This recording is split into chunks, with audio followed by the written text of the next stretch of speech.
Sa mga sandaling ito, kasalukuyang ginaganap ang pinakahihintay na Miss Caloocan 2025 Coronation Night sa Caloocan Sports Complex.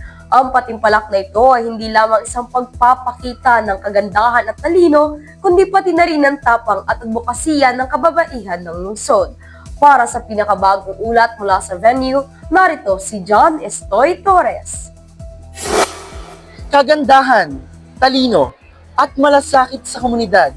Iyan ang mga katangiang hinahanap ngayong gabi sa Miss Caloocan 2025 bilang bahagi ng pagdiriwang ng ika-63 anibersaryo ng lungsod.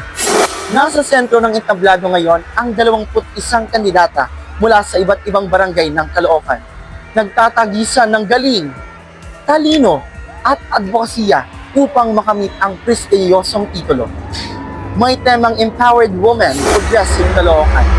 Binibigyang diin ng kompetisyon ang kagandahang may layunin kung saan bawat kandidata ay may dalang sariling advokasya para sa komunidad.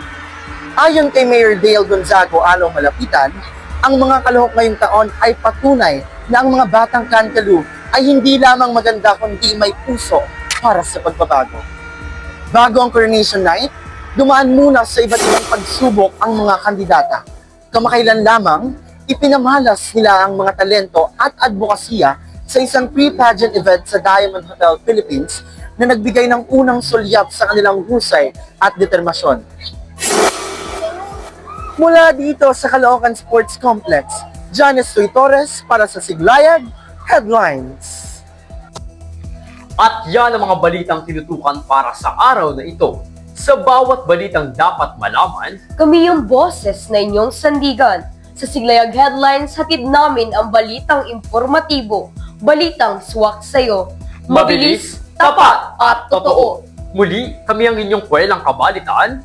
Para sa balitang pangmasa, ako si A. Mendoza. At ako naman ng inyong kasanggas sa katotohanan, ako si Lay Melising. Magkita-kita muli tayo sa susunod na balitaan. Sa sigla ng pagpapahayag, Katotohanan ay lalayag. Dito lamang sa Siglayag Headlines!